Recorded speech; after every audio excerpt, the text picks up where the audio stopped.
Buenos días, jóvenes. Buenos días. ¿Se ve la pantalla? Sí, Buenos días, sí, sí se ve. Bueno, ¿qué tal? ¿Cómo le va? bien, bien, gracias a Dios. Qué bueno. Vamos a iniciar hoy un tema referente a los títulos valores. ¿Qué me pueden decir acerca de estos documentos? Son documentos legales que sirven para la negociación. ¿Qué me pueden decir acerca de ello? ¿O no han leído? Ajá, los escucho. Un título valor es un documento que contiene un derecho, ya sea de pago o de cobro. En el caso de pago no es un derecho, es una obligación. Sí, así es.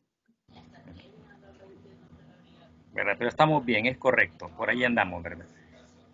Eso es un documento que amarra una negociación donde a una de las partes le da derecho y al otro le da obligación. ¿Qué más podríamos decir acerca del título valor? Gracias, muy amable por su participación. ¿Qué más podemos decir acerca de ello? Vamos a ver algunas características de los títulos valores antes de entrar a hablar propiamente de ellos.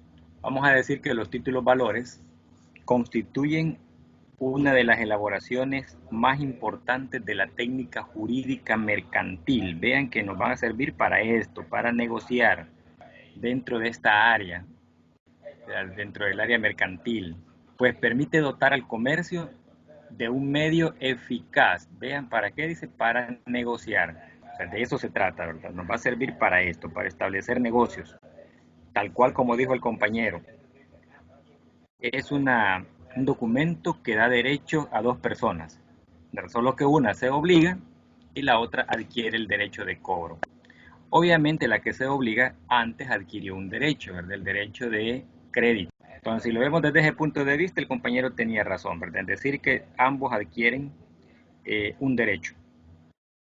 Lo único que en el documento uno es obligado y el otro es el que adquiere ese derecho. Sin embargo, el obligado, para obligarse, tuvo que haber adquirido el derecho del crédito. El Código de Comercio vigente recoge las doctrinas modernas sobre la materia, estableciendo normas generales que regulan las características fundamentales de cada categoría de cosas mercantiles. Vean que acá mencionamos los temas iniciales, ¿verdad? Cuando comenzamos, hablamos de las cosas mercantiles y los títulos valores son parte de esas cosas mercantiles.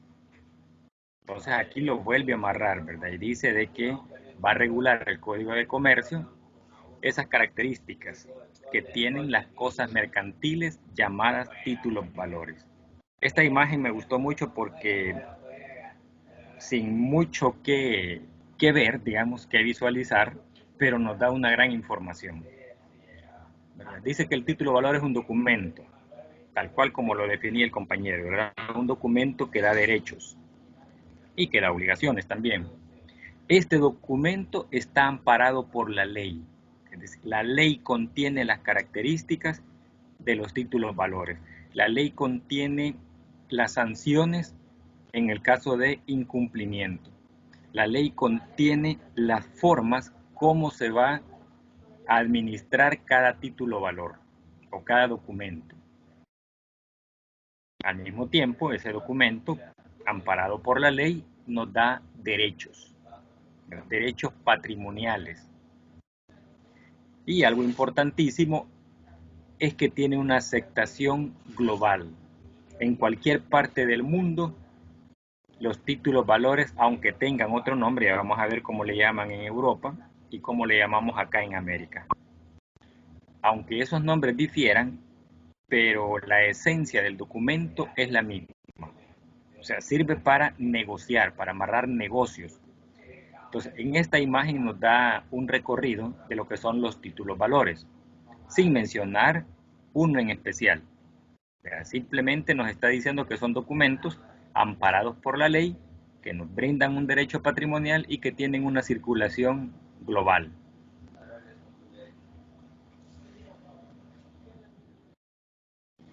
La historia del derecho cambiario tiene su origen en Italia. Se llama así derecho cambiario porque se refiere a las transacciones.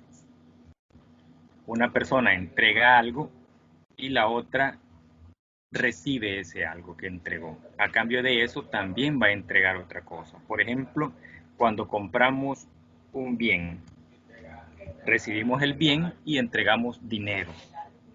O recibimos el bien y firmamos una obligación de pago. Comienza hablando de la letra de cambio, ¿verdad? Conocida dice como un contrato de cambio trayecticio. Es decir, la letra de cambio usted la puede firmar, digamos, en un lugar y hacer su pago en otro. Es decir, no es estático, no va a permanecer en el mismo lugar donde usted adquirió la obligación y ahí mismo va a cancelar esa obligación. Significa que si usted quiere la obligación en una casa comercial X, usted puede pagar en una de las sucursales las cuotas, ¿verdad? Y no hay problema. La teoría general de los títulos valores es una elaboración conceptual de las escuelas mercantilistas de Alemania e Italia. Es decir, aquí inició esa idea de amarrar un negocio de manera escrita, donde una persona se obligue y le dé derechos a la otra de cobrar esa deuda. En cualquier lugar, dice. A eso se refiere esto de trayecticio. En América Latina fue México el primer país que incorpora el derecho positivo de la disciplina legal de los títulos valores. Y miren en qué año, 1932. Estamos hablando de 88 años.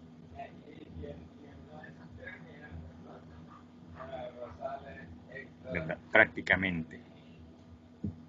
Casi los 90 años.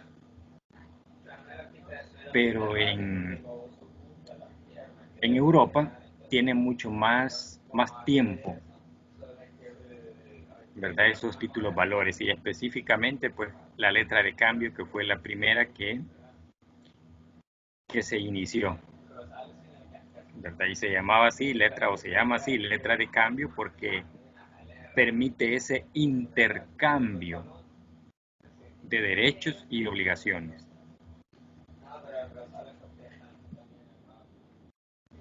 En Francia se utiliza la denominación efectos del comercio para denominar a los títulos de corto plazo, como letras de cambio y el cheque, digamos.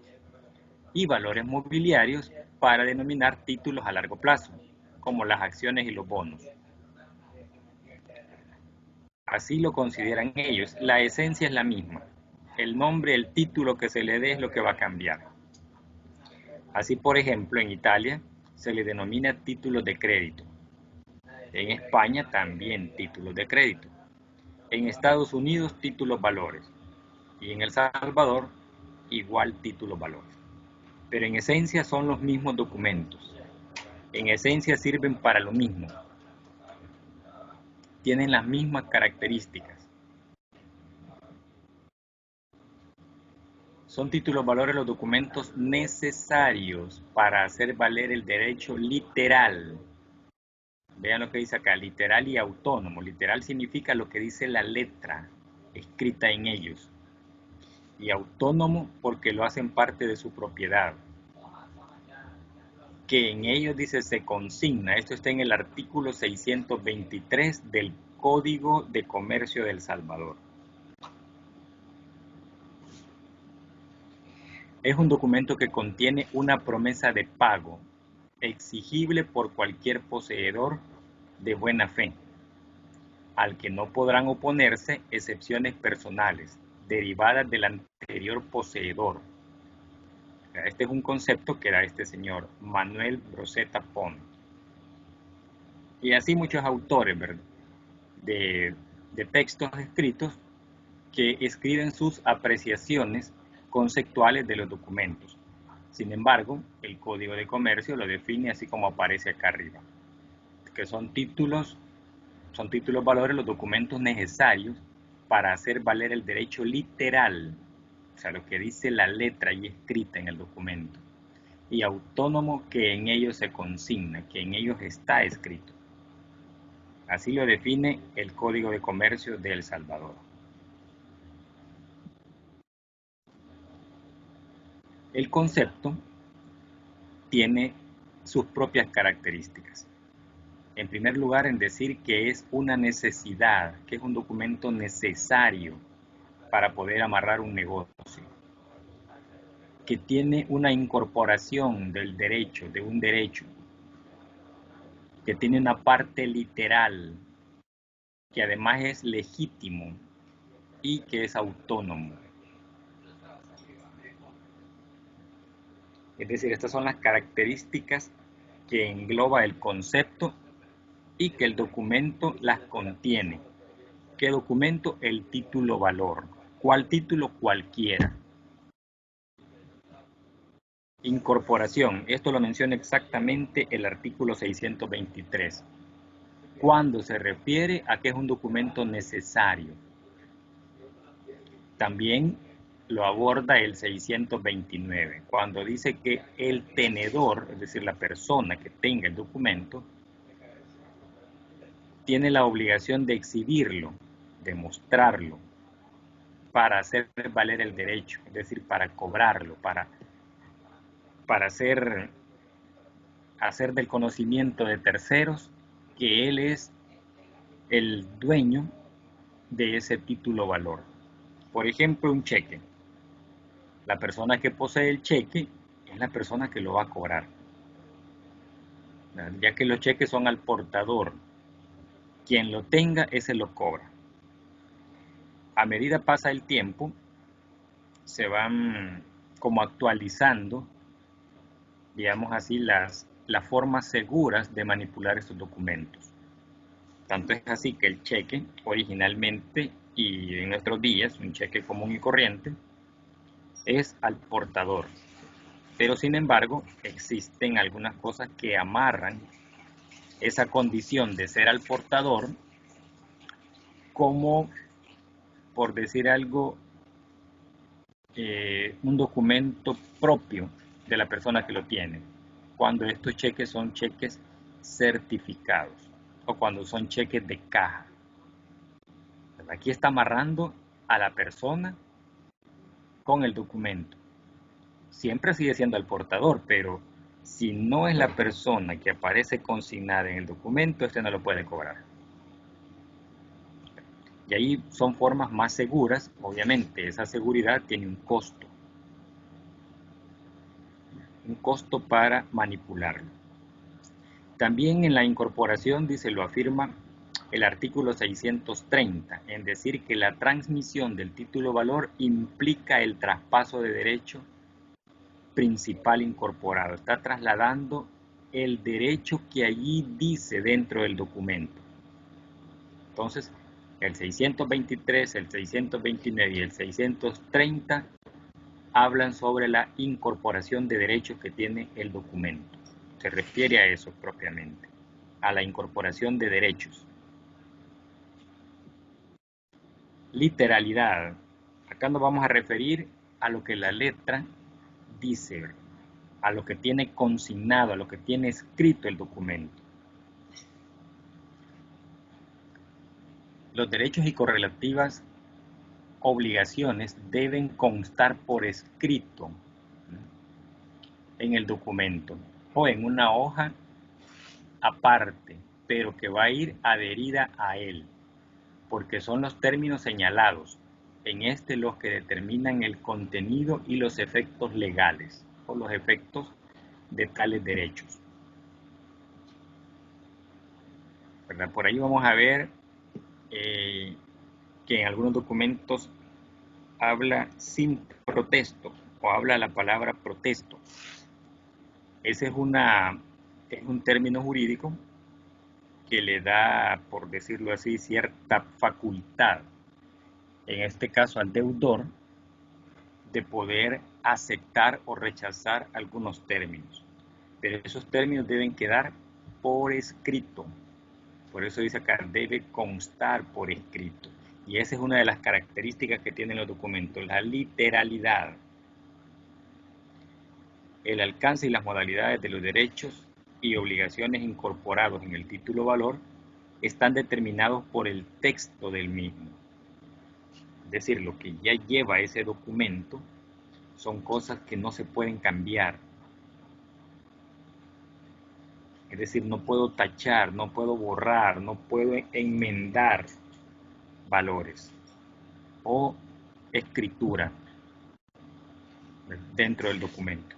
Eso no se puede hacer, al menos que se haga, dice, en una hoja aparte adherida a él. Y esto no debe ser solo así nomás, debe ser a través de un avalista, y el avalista podría ser un abogado. Legitimación. La exhibición del documento dispensa al poseedor que lo exhibe de la carga de probar que le pertenece el documento o que le pertenece ese derecho. La legitimación, en algunos casos, basta con poseer el documento. Eso ya lo legitima como dueño del documento, como acreedor del derecho que se hará valer a través del documento. Autonomía. Esta es otra de las características. El poseedor, dice, de buena fe, ejercita un derecho propio. Es un derecho que se le ha dado a él y que es de él o de ella. Por ejemplo, cuando se emite un cheque a favor de alguien, se le da autonomía, es decir, se le asigna un derecho a través de un documento de poder obtener una cantidad de dinero a través de un intermediario, que es el banco. Dice, en virtud de las relaciones existentes entre los anteriores poseedores y el deudor. Significa entonces que si una persona tiene un título de valor y lo vende a otro, el deudor seguirá siendo el mismo. Quienes van a cambiar probablemente sean los poseedores de ese propio derecho. Porque el primer poseedor, se lo ha transferido a otro. Cada uno de los sucesivos titulares del documento resulta vinculado en forma originaria con el obligado. Existe, dice, una relación real y objetiva entre el obligado y la persona que ha adquirido ese derecho, o la persona que adquirió el documento, en el caso de que la primera persona que lo suscribió lo venda. Esa es también una de las características que tiene estos documentos, que pueden ser transferibles. En el artículo 625 se muestra lo que debe contener el documento o los documentos llamados títulos valor. Sin perjuicio de lo dispuesto para las diversas clases de títulos valores, tanto los reglamentados por la ley como los consagrados por el uso, deberán contener como mínimo estos apartados. Nombre del título de que se trate. Es decir, en la parte superior, en la parte del centro, con letras resaltadas, debe mencionar qué título es. Si es una letra de cambio, si es un pagaré, si es un quedan, si es un cheque, si es una acción, si es un bono. Cualquier tipo de documento que sea, debe quedar resaltado su nombre, lugar y fecha de emisión. Esto no debe faltar, aunque la ley dice en caso de que falte, se entenderá por. Ahí lo vamos a ver más adelante. Pero aquí nos está diciendo que esto es una parte también que no debe faltar en el documento, la fecha y el lugar de expedición o de emisión. Las prestaciones y derechos que el titular que el título incorpora. ¿Qué derechos tiene ese título incorporado? para la persona poseedora o dueña del título, lugar de cumplimiento o ejercicio de los mismos. Es decir, a dónde se va a cobrar, a dónde se va a hacer efectivo. Y la firma de la persona que lo emite. En algunos casos, el que lo emite, dependiendo del título valor, es el deudor. En otros casos, el deudor simplemente es el aceptador y el que lo emite es el acreedor. Casi en la mayoría de los casos tiene esa característica. El emisor es el acreedor y el aceptante es el obligado.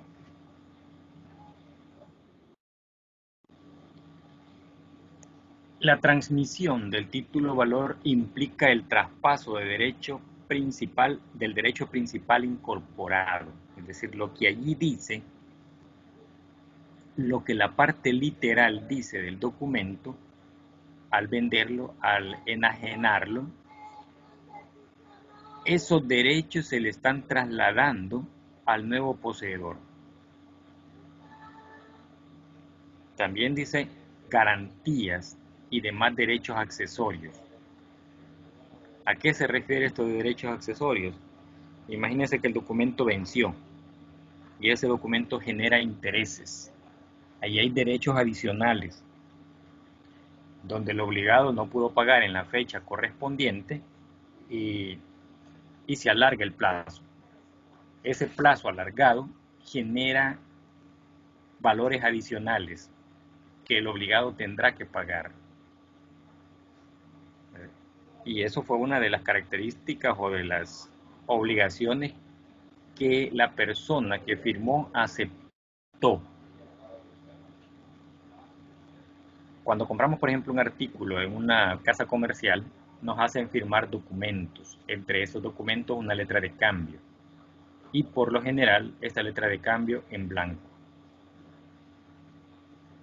No tiene fecha, no tiene valores, no tiene nombre a quién se le va a pagar el valor.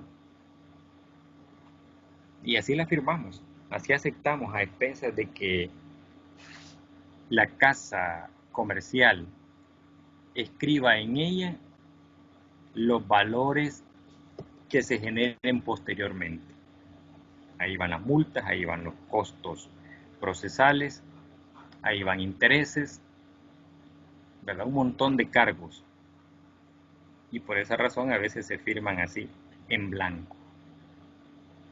Es complicado, pero con la idea de obtener el crédito a veces firmamos de esa manera. Los títulos valores dice que pueden ser nominativos, a la orden o al portador.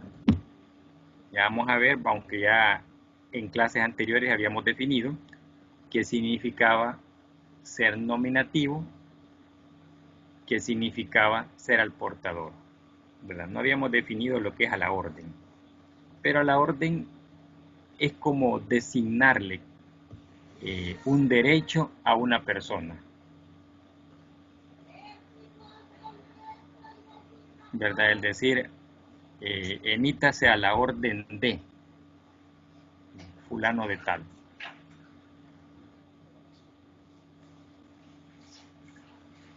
Imagínense cuánto recorrimos, estábamos hablando ya de los artículos 300 y vamos por el 600. Obviamente vamos tocando o saltándonos esos artículos de acuerdo a la necesidad de los temas. Por ejemplo, en el documento que ustedes desarrollaron, que era una síntesis, ahí recorrieron varios artículos, ¿verdad? Varios artículos. Y la razón de hacer la síntesis es esa, la conocer en un documento muy escueto ciertos aspectos que tienen en este caso las sociedades, aspectos que debemos conocer, aspectos bien puntuales. Por eso es que algunos me preguntaban, mire, ¿por qué no lo hacemos mejor como un informe? No, porque con el informe lo que van a hacer es copiar y pegar. O sea, van a ir a trasladar lo que dice la ley y lo van a pegar, así como yo he hecho acá en esta lámina. Pero no se trata de eso, se trata de que tengamos un conocimiento rápido, o sea, un conocimiento, digamos, a un clic, como decirlo, de una cantidad enorme de información. Si lo hacíamos como informe, es mentira, no se nos va a quedar. No les va a servir a ustedes, mientras que esa hojita sí les sirve para saber cuáles son las características. Igual lo podríamos hacer de los títulos valores, ¿verdad? Sacar ahí características principales en una hoja, no más de una hoja. De hecho, el contador aplica en la llamada hoja de trabajo una serie de estados financieros en una misma hojita. Ahí consignamos el balance de comprobación, los ajustes, el balance de comprobación ajustado, el estado de resultados y el balance general. En una misma hoja. O sea, la idea es acostumbrarnos a trabajar o a tener resumida la información, porque de esa manera conocemos, como dije anteriormente, a un clic, ¿verdad? Conocemos toda la información necesaria. Mientras que hacemos un informe, los informes los presentamos, luego viene una calificación y se me olvidó lo que ahí había puesto en ese informe.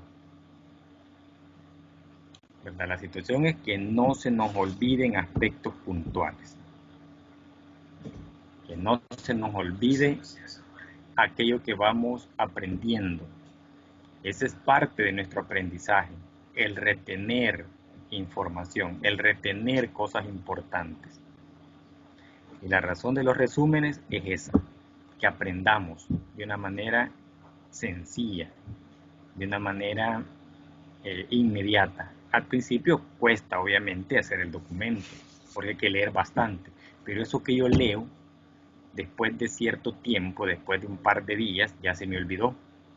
Pero si yo saco ese resumen y lo tengo a la mano, en una hoja, no más de una hoja, eso es fácil de retener, eso es fácil de recordarme. Ustedes llegan y van a leer, por ejemplo, la reserva legal de las sociedades de personas. Ah, dice usted, la sociedad colectiva tiene el 5%. ¿Cuál es la siguiente que tiene el 5%?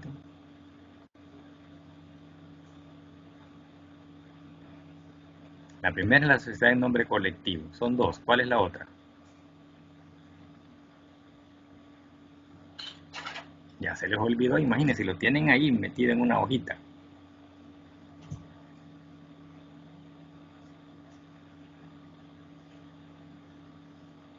Y luego No es la tenemos sociedad en comandita simple. la encomandita simple, correcto, así es. Y luego tenemos la tercera, que es la de responsabilidad limitada. Ya esa se va pareciendo a la de capital, porque ya no tiene el 5, sino que tiene el 7. Igual que la sociedad anónima y la sociedad en comandita por acciones. Ya esas tienen el 7%. Sin embargo, en contabilidad nunca hemos trabajado sociedades con el 5% de reserva legal. Siempre se lo aplicamos a la sociedad anónima, 7%. Y trabajamos con sociedades anónimas, ya que nos da más oportunidad, digamos, tanto legal como operativamente de poder trabajar, de poderles enseñar a ustedes. Ya que las de personas no tienen muchas características importantes, por tratarse de sociedades familiares.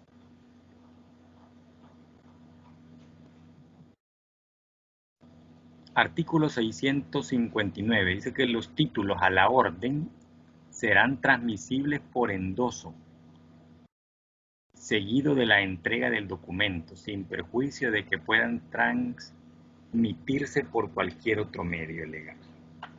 Es decir, podría ser a través de otro medio, pero lo más fácil, lo más práctico es el endoso, ¿verdad? Donde el actual poseedor firma y escribe una declaratoria que dice que transfiere a otra persona, ¿verdad? A través del nombre fulanito de tal, con las generales, o sea, su número de documento y todo, los derechos inherentes a este documento.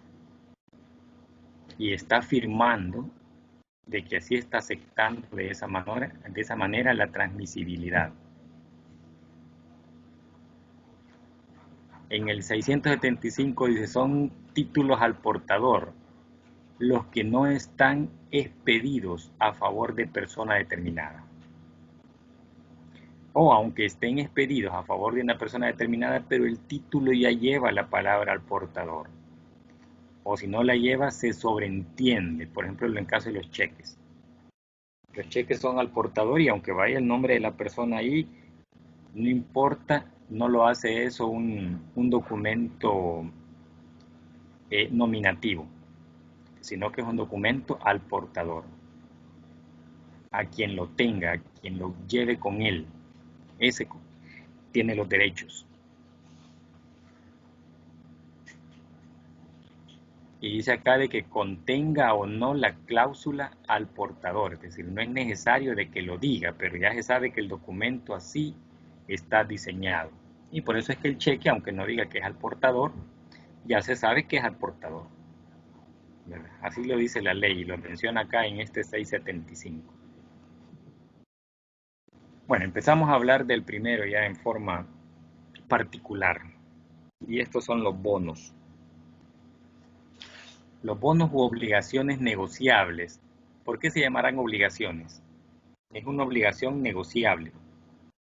Y dice, los bonos u obligaciones negociables son títulos valores representativos de la participación individual de sus tenedores en un crédito colectivo a cargo del emisor. O sea, para el emisor es un crédito colectivo, para el tenedor es una participación individual. ¿Por qué?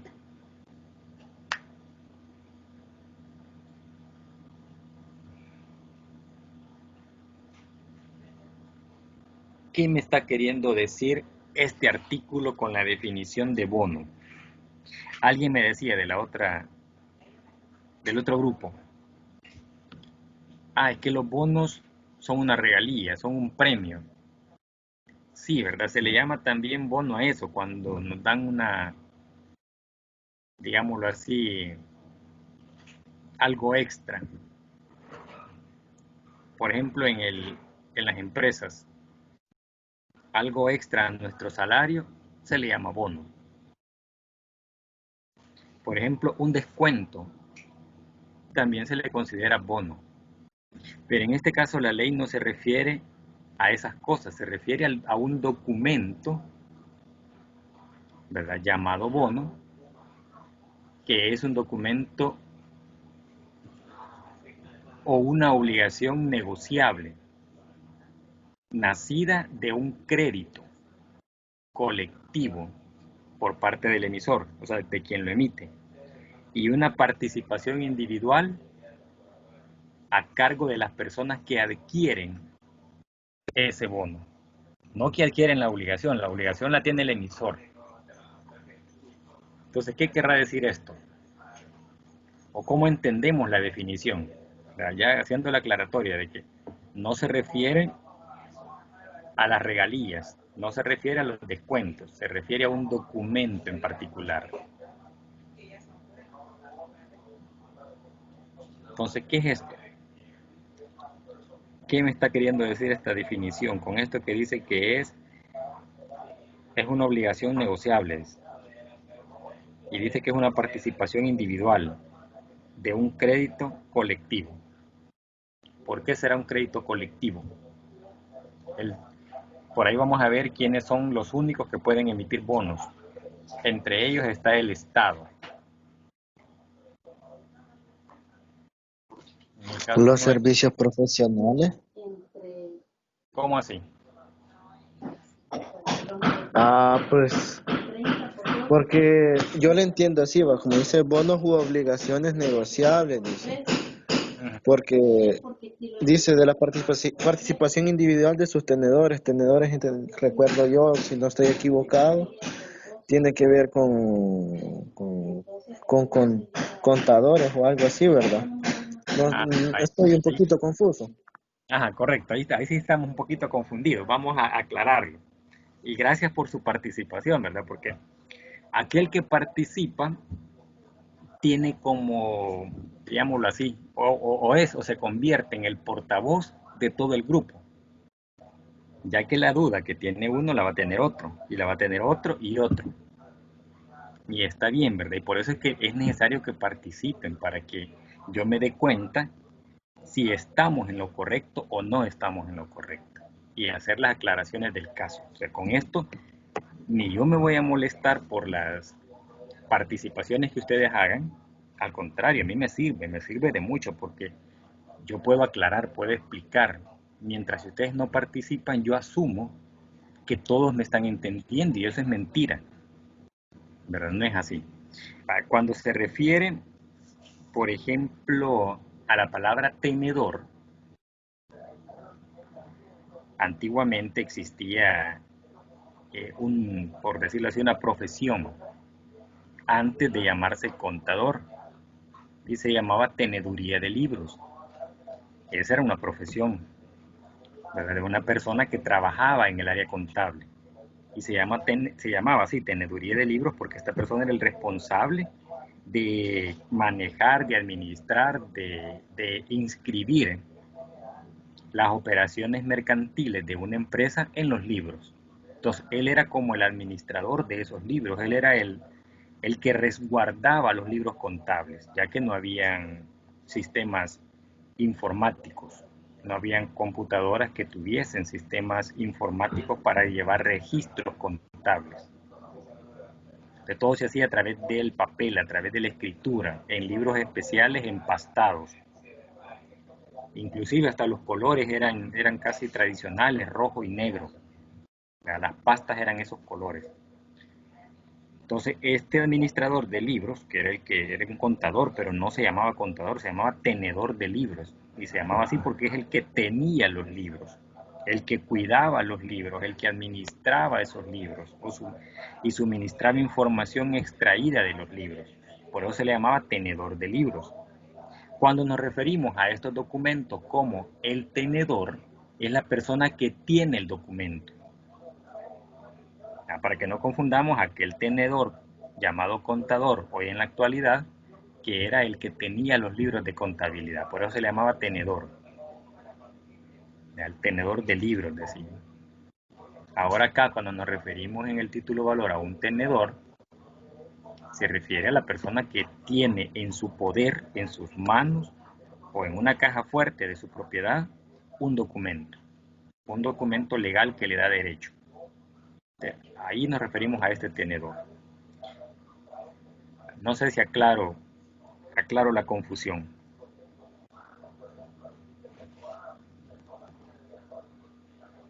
Hola, hola. ¿O lo confundí más? Sí, me queda claro. No, sí, ya entendí. No. 60 por 2, 120, Guillermo. 60 por 1. Tenedor, ¿verdad? Tenedor de libros. Persona que tenía libros. En este caso, tenedor de títulos valores. Persona que posee el documento.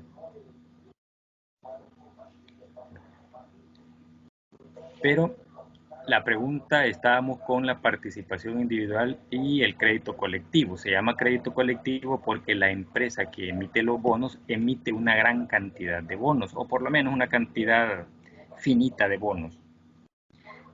¿Para quién los emite? No importa. Los emite para venderlos en un mercado de valores. Puede ser a través de la bolsa de valores, ¿verdad? Si la empresa cotiza en bolsa, o simplemente venderlos no a través de nuestra bolsa, sino que a través de un intermediario, que puede ser dentro del país o fuera del país. Entonces se llama crédito colectivo porque lo que busca la empresa es tener dinero, es conseguir un financiamiento. ¿De quiénes? No importa, pueden ser varias las personas que compren, y por ser varias las personas que compren estos documentos, ahí se vuelve un crédito colectivo. Es decir, se obtuvo un crédito no de una institución en particular, sino que se obtuvo el crédito de muchas personas. El emisor es uno solo. Quienes le otorgaron el crédito son muchas las personas. Ellos son los que compraron. Y cada uno de los compradores tienen una participación individual de ese crédito. O sea, el que compra se convierte en un partícipe individual del crédito que obtuvo el emisor de manera colectiva. Por ejemplo, el Estado de El Salvador emite bonos por una cantidad de dinero millonaria. Por ejemplo, allá por el 2017, 2017 más o menos, el Estado de El Salvador emitió una serie de bonos que sumaban 900.000 millones de dólares. 900.000 millones de dólares. Imagínense, una cantidad enorme. Esos bonos se iban a transar fuera del país. Y por esos bonos, el Estado de El Salvador iba a pagar una comisión o iba a pagar un interés, ¿verdad? Entre el 6 o arriba del 6%. En el 2019, esta emisión de bonos se vencía, que significaba que El Salvador tenía que pagar a las personas de manera individual su participación. Pero la deuda que tenía El Salvador era de 900.000 millones de dólares, más los intereses, que los intereses sumaban alrededor de de 100.000 dólares más o menos. Casi 100.000 dólares, por ahí andaban los intereses.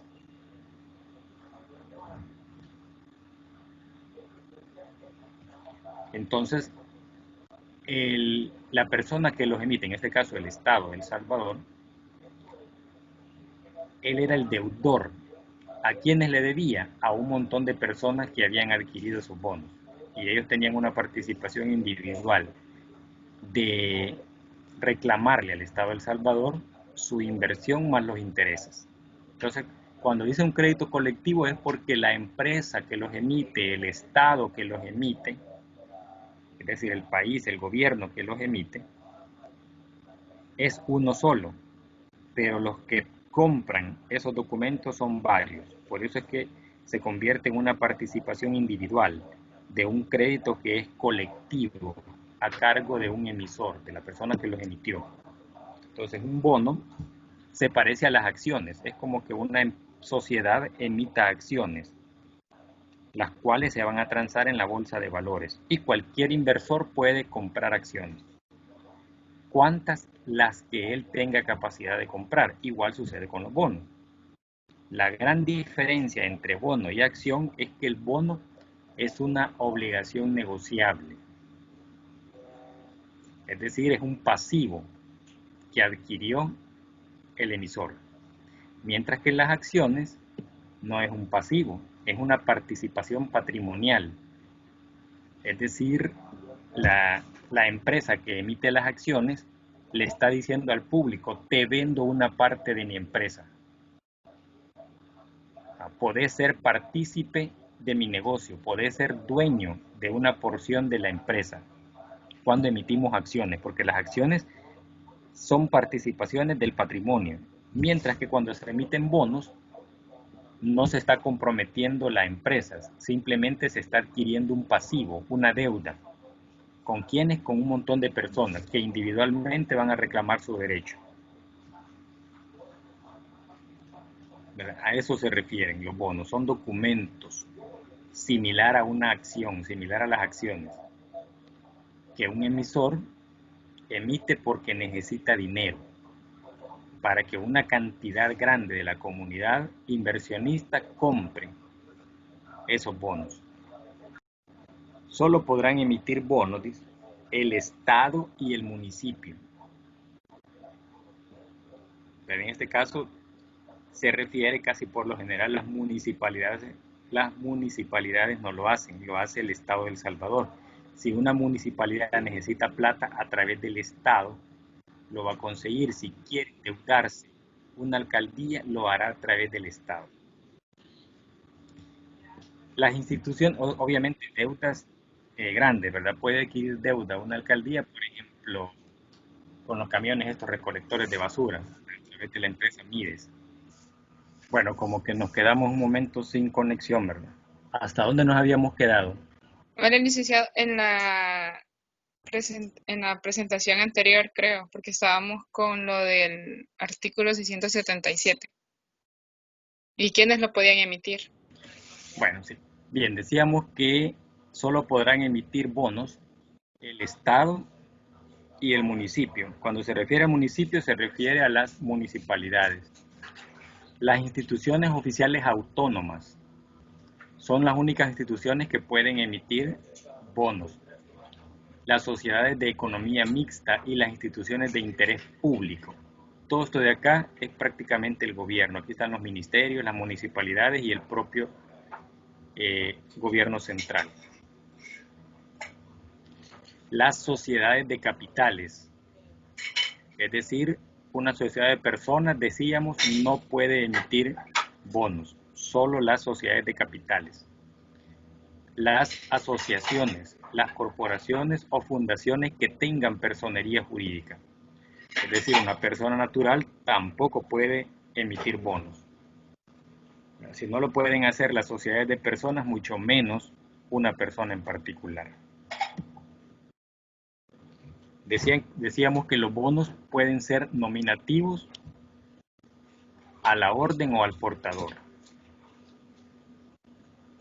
Estas son las formas en las que se pueden emitir los bonos. Ya habíamos explicado anteriormente qué significaba dentro de las características de los títulos valores, que era lo nominativo, a la orden y al portador. La misma entidad puede emitir varias series de bonos. Dentro de cada serie, todos serán de igual valor nominal e incorporarán iguales derechos.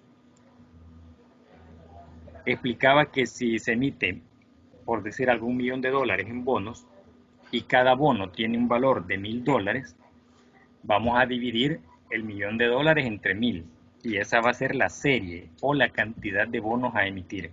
Cada inversionista, según su capacidad económica, va a invertir hasta donde le alcance la cobija, ¿verdad? O la capacidad que tenga para la inversión.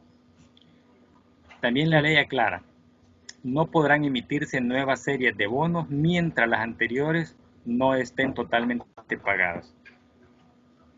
Yo les explicaba de que el Estado de El Salvador, allá por el 2017 o 2016 más o menos, hizo una emisión de bonos de $900.000.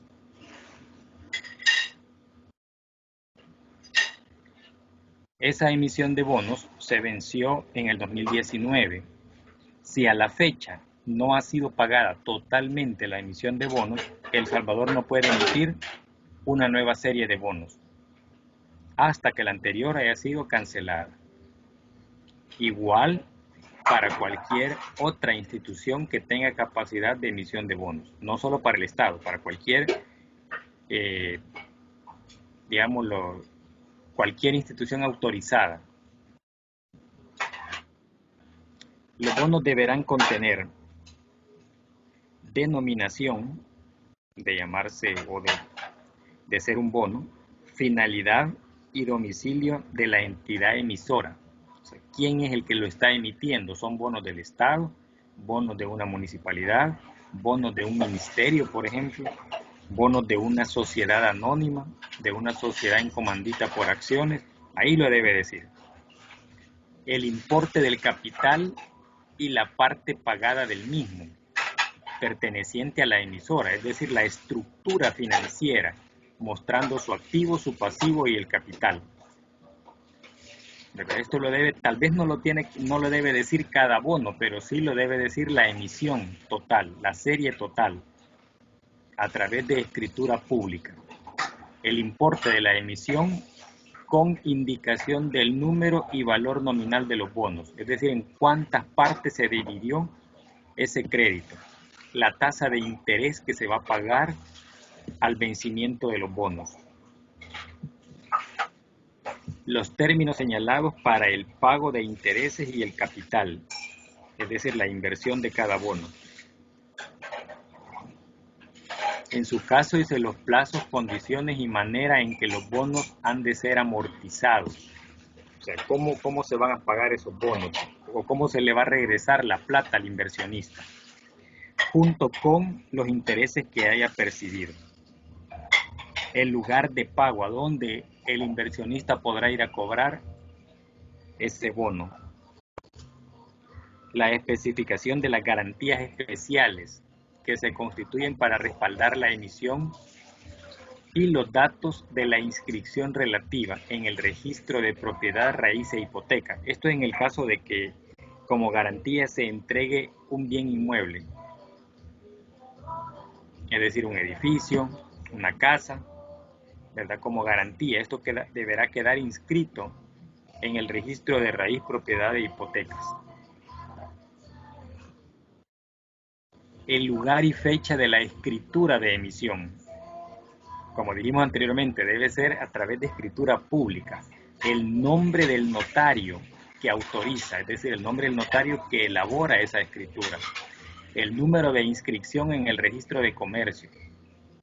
La emisión de bonos debe quedar inscrita también en el registro de comercio, independientemente de la garantía. Mira, si tiene garantía de un inmueble, aparte de que la inscripción queda en el registro de comercio, también debe inscribirse el bien inmueble en la propiedad de registros e hipoteca o de raíces e hipoteca. La firma de los administradores o de la persona autorizada para la emisión de bonos. La emisión, dice, se autorizará por escritura pública otorgada por las personas que tengan representación legal de la entidad.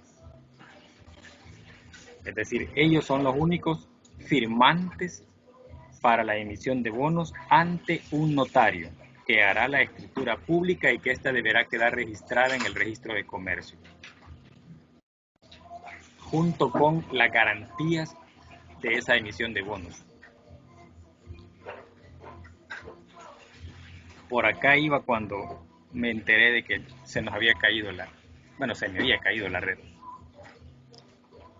Dice, las sociedades de capitales podrán emitir bonos convertibles en acciones. Esto significa que al vencimiento de estos bonos, en lugar de pagarle a los inversionistas el valor de los bonos más sus intereses, se le emitirá una cantidad por igual valor de acciones comunes, hasta después de que la conversión se haya realizado. La sociedad emisora no podrá modificar las condiciones de la emisión. Es decir, si la condición era convertir los bonos a acciones, esta no puede ser modificada. Deberán llenarse los requisitos legales para el aumento de capital por la emisión de bonos. Es decir, al vencimiento de estos bonos, y estos bonos se convierten en capital, deberá hacerse la escritura de incremento de capital, o deberá levantarse el acta a través de un abogado, ¿verdad?, del incremento de capital hecha por la emisión de bonos. El plazo dentro del cual los titulares pueden ejercer el derecho a la conversión y las condiciones de la misma.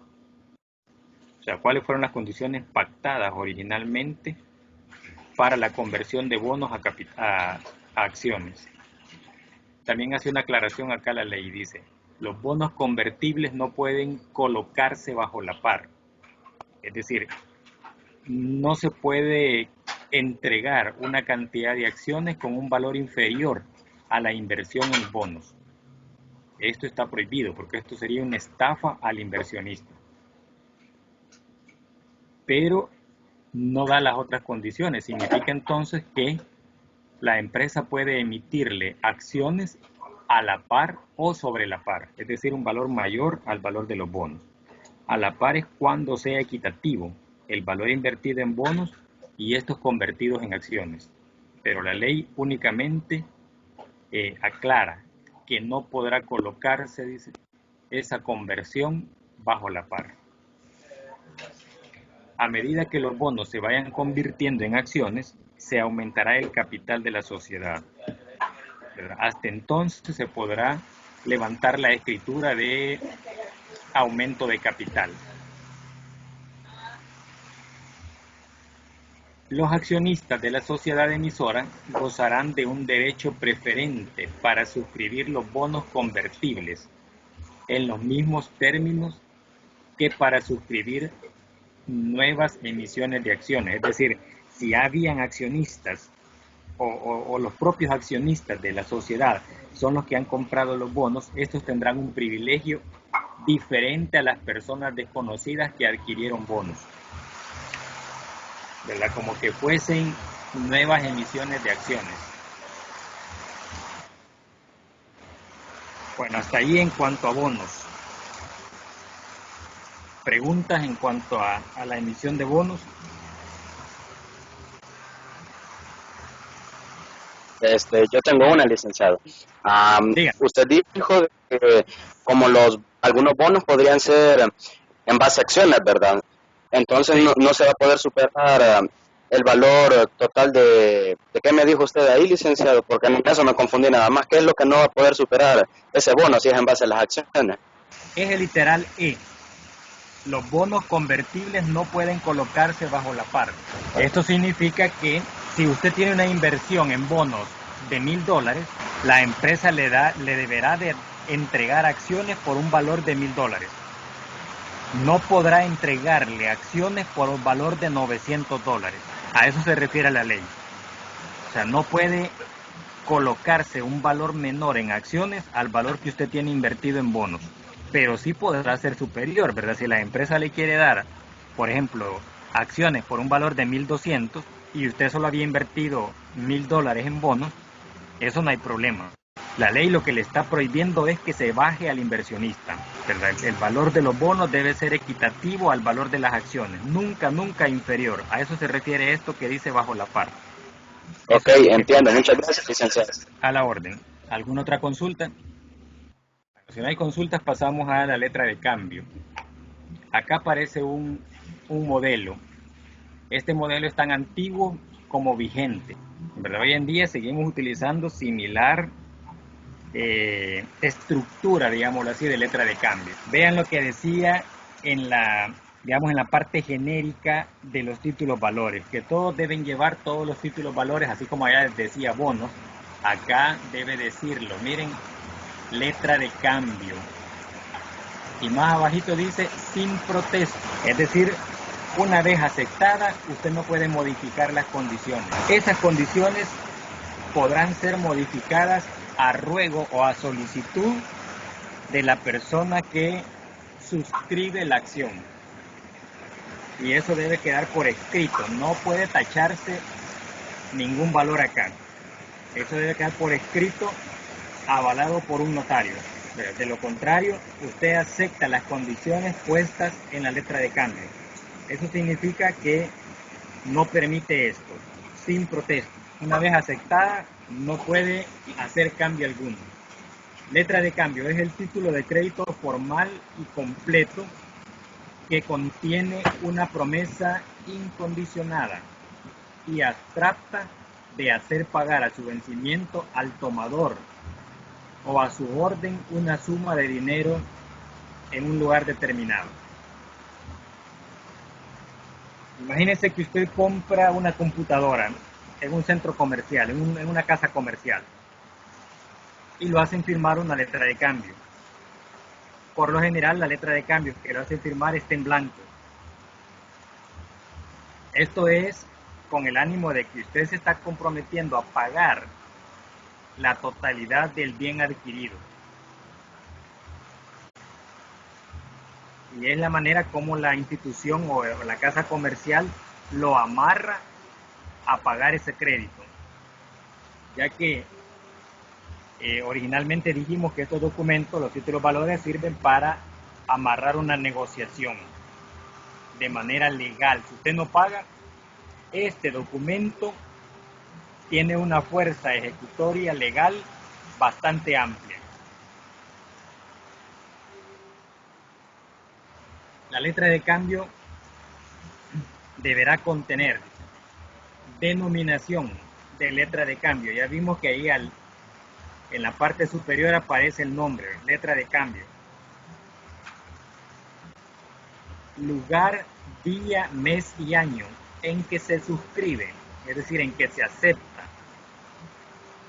orden incondicional al librado de pagar una suma determinada de dinero. Ahí aparecen dos términos, librado y librador. El librado es el que adquiere la deuda, el deudor, y el librador, la persona que ha emitido la letra de cambio, o el acreedor de la letra de cambio. Nombre del librado, es decir, del deudor. Lugar y época del pago. Nombre de la persona a quien se ha de hacer el pago. Puede ser una empresa o una persona en particular. Firma del librador o de la persona que suscribe a su ruego o en su nombre la letra de cambio.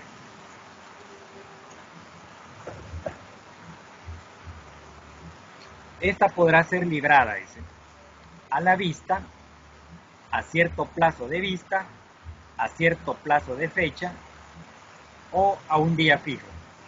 Estas son las formas en el tiempo al vencimiento de cada una de ellas. ¿Qué significa que sea a la vista? ¿Qué es eso de ser a la vista? Los bancos captan dinero y lo hacen bajo esta condición, en algunos casos, ¿verdad? A la vista. Por ejemplo, las cuentas de ahorro y las cuentas de cheque, esas son a la vista. No así las cuentas de plazo. Las cuentas a plazo tienen un plazo por el cual usted no puede tocar su cuenta, aunque usted sea el dueño. Si la toca, es decir, si la elimina, el banco le va a cobrar una comisión. En cambio, las cuentas a la vista significa que usted las puede mover en cualquier fecha, en cualquier momento. Entonces, las letras de cambio con fecha de vencimiento a la vista significa que pueden exigirse o cobrarse en cualquier momento. Están a la vista para ser pagadas en cualquier momento, a cierto plazo de vista, es decir, cuando se le pone un plazo y una vez vencido el plazo ya quedó para pagarse en cualquier momento después del plazo. Cuando tienen una fecha de vencimiento específica y que no hay prórroga, ¿verdad? Es decir, hay un día fijo en el que se debe cobrar. De todas estas son formas del vencimiento de la letra de cambio. Se considera pagadera a la vista la letra de cambio cuyo vencimiento no está indicado en el texto. Es decir, en cualquier momento se podrá cobrar. La letra de cambio con otra clase de vencimiento o con vencimientos sucesivos será nula. No puede llevar dos de estos, únicamente uno. No puede tener vencimientos sucesivos, el vencimiento es uno solo, que puede ser cualquiera de estas cuatro formas. Una letra de cambio librada a uno o varios meses fecha o vista vence el día correspondiente al de su otorgamiento. Imagínense que usted quiere una computadora este día, estamos al 3 de septiembre y firmó la letra de cambio en blanco. ¿Cuándo vence el crédito? Va a vencer el 3 del mes según el plazo para el cual adquirió el crédito. Llámese 6 meses, 1 año, 2 años, 3 años. Si es para años, para varios años, y no dice la fecha de vencimiento, pero usted sabe que adquirió para 36 meses, 3 años, el crédito se va a vencer exactamente el 3 de septiembre del mes 36, que caerá obviamente también en septiembre, porque estamos hablando de años completos. Si este no tuviera día correspondiente al del otorgamiento o presentación, la letra vencerá el último del mes. Es decir, no dice nada. Entonces la letra de cambio vence el último día del mes. Si se fijare un vencimiento con las palabras principios, mediados o fines de mes, Se entenderá por estos términos los días primero, cuando diga principio, 15, cuando diga mediados, y el último día del mes, cuando diga para fines de mes. El librador es responsable de la aceptación y del pago de la letra. Toda cláusula que lo exima de esta responsabilidad se tendrá por no escrito. Es decir, si va una modificación, ya sea por escrito, ya que la letra de cambio dice que no acepta protesto, o sea, dice letra de cambio sin protesto, ninguna modificación alterará lo que la letra de cambio dice. La ley dice acá que se tendrá por no escrita. La aceptación debe constar en la letra misma y expresarse por la palabra acepto. Eso aparecía por ahí en uno de los costados. Acá dice firma de aceptante. Y acá aparece firma del librador. Entonces debe aparecer, dice, la palabra acepto u otra equivalente. Y la firma de librado, sin embargo, la solo firma de en este caso de librado, puesta en la letra es suficiente para que sea aceptada. En el caso de que no tenga la palabra acepto o tenga cualquier otro equivalente, con solo que la firme ya se da por aceptada. Sobre esto hay un montón por leer, ¿verdad? Hay bastantes cosas, bastantes artículos que hablan sobre la letra de cambio. Acá algunos brochazos de las cosas más importantes que tiene este documento.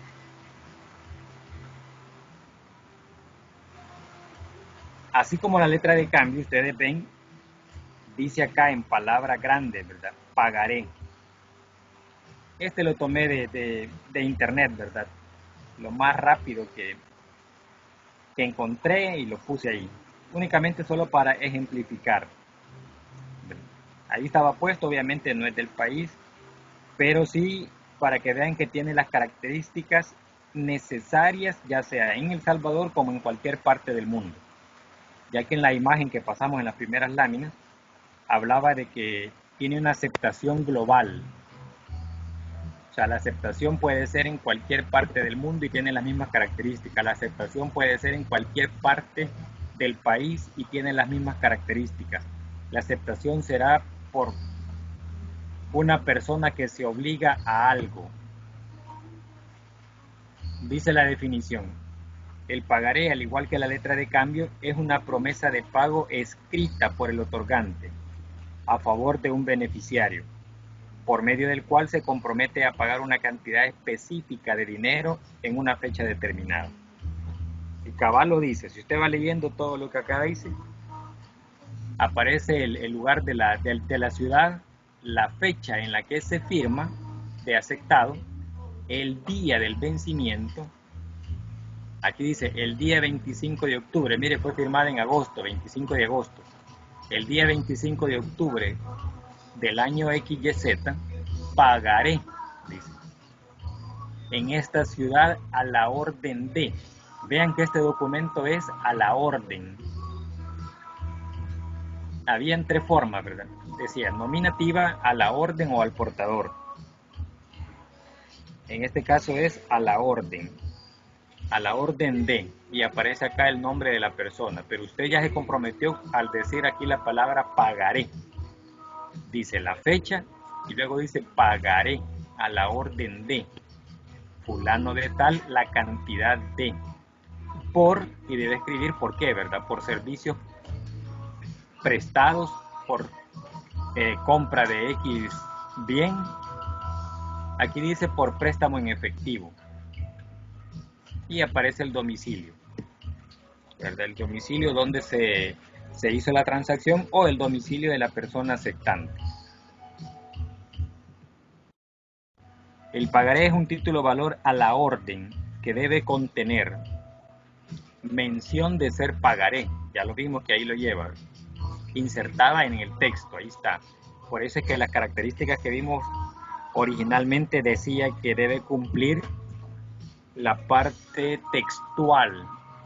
Ahí mencionaba otro nombre, no decía textual. ¿Se acuerdan cómo decía? Literal. Literal, correcto, así es, ¿verdad? A eso se refiere, debe estar inserta en el texto. La promesa incondicional de pagar una suma determinada de dinero, cabal, ahí lo vimos en la imagen, y no era del país, ¿verdad? Pero igual, así como esta es, igual se utiliza en cualquier parte del mundo. Nombre de la persona a quien ha de hacerse el pago, ¿verdad? Ahí dice a la orden de, vamos a pagar a la orden de esa persona. Época y lugar del pago. Es decir, se refiere a la fecha y lugar del pago. Fecha y lugar en que se suscriba el documento, la fecha de cuando fue la aceptación y la firma del suscriptor.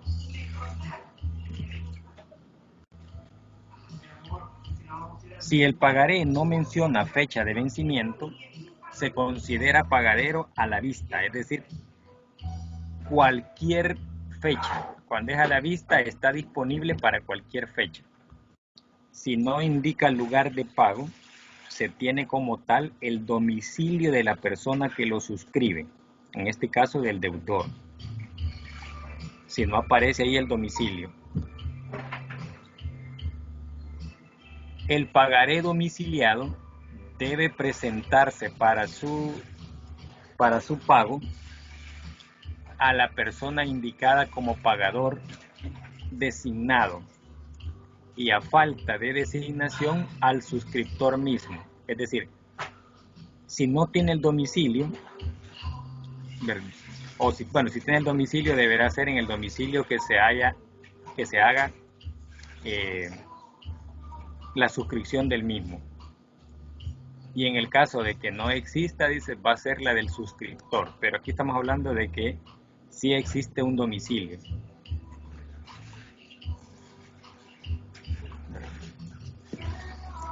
O el lugar, dice acá, que señale la persona que la suscribió. El cheque. Este es otro documento, al igual que los anteriores.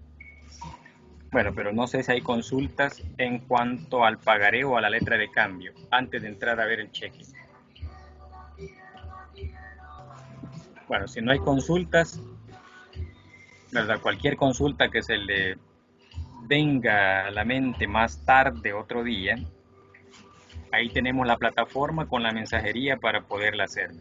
Yo con gusto contesto. El cheque, dice, debe contener número y serie, así como los billetes llevan una serie de emisión, igual los cheques llevan una serie de emisión. Mención de la palabra cheque, igual dice, inserta en el texto. Nombre y domicilio del banco contra el cual se libra. Orden incondicional de pagar una suma determinada de dinero, indicando la cantidad en letras o en números. Aquí aparece el O. Esto no significa de que una cosa sustituya a la otra. Ya vamos a explicar por qué dice el O. O sea, no significa que una cosa sustituya a la otra. A lo mejor le explicamos de una vez antes que lleguemos a donde lo menciona. Todo cheque debe llevar el valor en números y el valor en letras, excepto, y ahí es donde aparece el O, excepto aquellos cheques donde solo se escriba la cantidad en números, y si se deja el espacio para escribir la cantidad en letras, este se deberá hacer a través de una máquina ponchadora. Es decir, la máquina ponchadora no escribe letras, escribe números, pero estamos reafirmando a través de esta maquinita que la cantidad escrita en números es la misma cantidad escrita a través de la máquina. Además, es necesario reafirmar en letras el valor en números para que no haya una alteración del documento. Si no, imagínense que usted no le pone la cantidad en letras y solo puso los números y usted le va a pagar $100 a alguien, este lo puede modificar y ponerle a ese 1 un 7, a ese 1 convertirlo en 4 Ya no dice $100, podrá decir 400, podrá decir 700. O podrá, si no le dejó o le dejó el espacio abierto, podrá agregarle otro cero. Y luego la misma persona escribir en letras que la cantidad arriba es la cantidad misma que dice en letras. Por esa razón es que se debe colocar las dos cosas. Cantidad en letras para reafirmar lo que dice en números. Nombre de la persona a cuyo favor se libre o indicación de ser al portador. Todos los cheques tienen esta característica de ser al portador, excepto los cheques de caja, los cheques certificados. Lugar y fecha de expedición, cuando se elaboró el documento, ya que la ley le menciona que la vigencia del cheque es de 1 año. Entonces se necesita la fecha en la que se elabora para saber que tiene una vigencia de 365 días. Y la firma autógrafa del librador, en este caso del dueño de la cuenta. El cheque librado por quien no tenga fondos disponibles en la institución, dice, a cuyo cargo se emite, protestado en tiempo, será documento ejecutivo y acarreará a su librador las responsabilidades penales consiguientes. Imagínense que este es un título valor que tiene una fuerza de ejecución también bastante amplia. Si usted entrega un cheque sin fondos, la persona a quien se lo entregó lo puede demandar. Y dice que estas pueden ser, dice, responsabilidad penal. O sea, usted puede ir preso. Usted puede pagar una multa superior a la cantidad que decía el cheque, o sea, según las condiciones que el juez ponga. Los cheques no negociables, porque se haya insertado en ellos la cláusula respectiva o porque la ley les dé ese carácter, solo podrán ser endosados a un establecimiento bancario. Todos los cheques son al portador, pero algunos cheques que llevan ya la palabra, por ejemplo este, que es no negociable, un cheque de caja es un cheque que emite un banco a nombre de una persona y en la parte inferior dice no negociable. Significa que ese cheque solo lo puede cobrar la persona a quien se le emitió. A lo sumo podrá endosarlo, dice, es decir, podrá remesarlo a una cuenta propia de la persona que es dueña del cheque. Entonces estos cheques, los cheques de caja y los cheques certificados, son cheques no negociables. No se pueden negociar. Van directamente a la institución o a la persona para quien fue emitido. El cheque emitido a favor de persona determinada y que además contenga la cláusula al portador, se reputa al portador. Es decir, aunque tenga el nombre de una persona, lo puede cobrar cualquier otra, ¿no? Siempre y cuando sean de los cheques comunes, es decir, los cheques al portador. No importa que esté a nombre de Juan Manuel Rodríguez, lo puede cobrar cualquier persona. El cheque siempre será pagadero a la vista, es decir, el cheque será pagadero de inmediato. Cualquier inserción en contrario se entenderá por no escrita. Imagínese que una persona emita un cheque con fecha, estamos a 3 de septiembre, con fecha 30 de septiembre.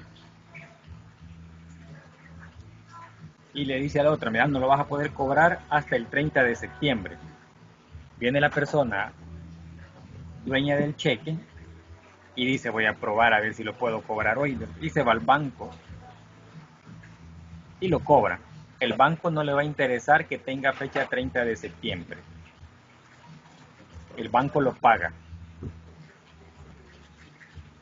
Porque dice que esa palabra o esa fecha que tiene se va a entender, según el artículo 804, por no escrito. O sea, el banco no le va a hacer caso a esa fecha que está posterior. Todo cheque será pagadero a su presentación, aunque aparezca fecha posterior. Aquí lo que estábamos explicando anteriormente. En este caso, el banco queda exento de toda responsabilidad por el pago. ¿Quién es el responsable? El dueño de la cuenta, porque él lo emitió. Desde el momento en que lo emitió, aunque le ponga cualquier fecha, el banco lo va a pagar. Fecha posterior. Pero imagínense que si es pícaro y le pone, por ejemplo, 3 de septiembre de 2019. Y usted no cobra el cheque hoy, lo va a cobrar hasta mañana. Ya mañana ya no sirve, porque ya pasaron los 365 días. Pero si la fecha es posterior, cualquier fecha posterior, dice el banco, lo va a pagar y la ley lo libra de cualquier responsabilidad. El responsable es el emisor. A veces para negociar algún pago, se le dice al proveedor, digamos, de X producto: le voy a emitir el cheque hoy, pero usted lo cobra hasta dentro de un mes. Esa es una negociación verbal. No tiene validez, al menos que, ¿verdad?, sea un trato de caballeros, y por esa razón pues se da, ¿verdad? Pero no hay validez legal. El cheque se emitió con una fecha posterior y la persona lo fue a cambiar antes, no puede reclamar el emisor, ¿verdad?, ante un tribunal de que yo le dije que lo cobrara. Pues sí, pero ¿para qué lo emitió, verdad? Mejor no lo hubiera emitido, ya que el cheque es a la vista. Significa que se puede cobrar en cualquier momento y el banco queda exento de cualquier fecha posterior. Eso es lo que dice. El banco se abstendrá de pagar el cheque cuando tenga una señal de falsificado, donde la firma no coincida con la firma del ahorrante o con la firma de la persona depositante, del dueño de la cuenta. Si no coincide o tiene rasgos diferentes, podría considerarse que es un cheque falso. Cuando la serie no sea la misma serie que el banco tiene reconocida, también podría ser una falsificación. Cuando el librador le haya prevenido por escrito que no pague, que no se haga el pago, que no haga ese pago del cheque. Es decir, imagínense que hay un cheque que se extravió y el dueño de la cuenta puede mandar una carta o un correo electrónico, ¿verdad?, para mayor rapidez, al banco y decir: el cheque serie número tal, de fecha o de esta fecha, ¿verdad?, con valor tal, fue un cheque extraviado, por lo tanto no lo pague. El banco no lo va a pagar porque hay una orden por escrito. Si todavía no ha sido pagado, pero si ya fue pagado y ya muy tarde pilló el dueño de la cuenta, pues ni modo. Pero es una manera como se puede evitar el pago de un cheque que haya sido extraviado. Las acciones cambiarias del cheque prescriben en un año. Es decir, la vigencia de todo cheque es de 365 días. Desde la presentación. Aquí dice del último tenedor del documento. La verdad es que es desde la fecha de emisión. Aquí dice desde el día siguiente aquel en que pague el cheque. La de los endosantes y avalistas se cuenta a partir de la fecha en la que se emite el cheque. A partir de ahí cuenta con 365 días. ¿Verdad? Eso quiere decir acá. Está un poquito confuso, pero a eso se refiere. Un año partiendo de la fecha de emisión. Pasado ese tiempo, el cheque es nulo. No se puede cobrar.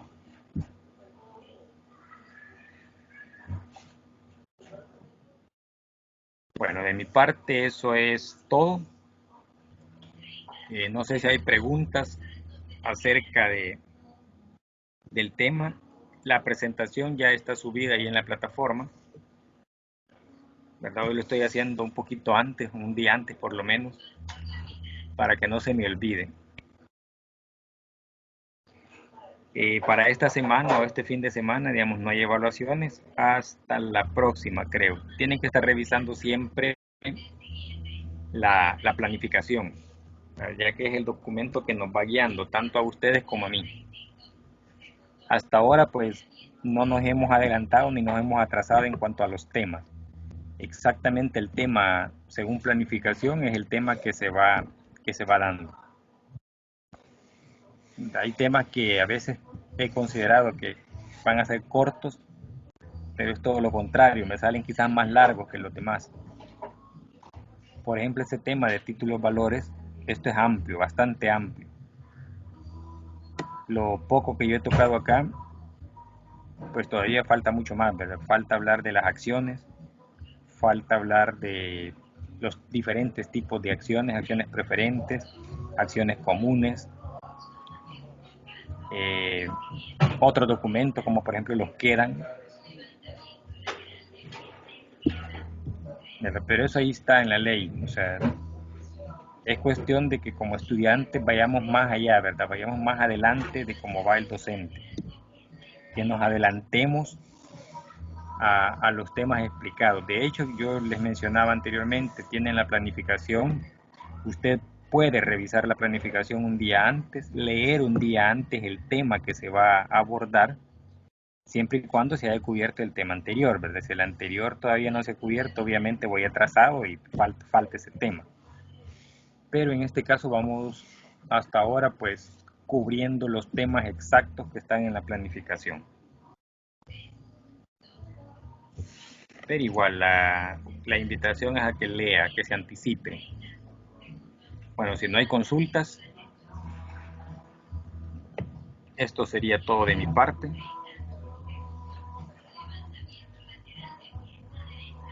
Que tengan un buen día. Muchas gracias. A la orden, cuídense. Igualmente.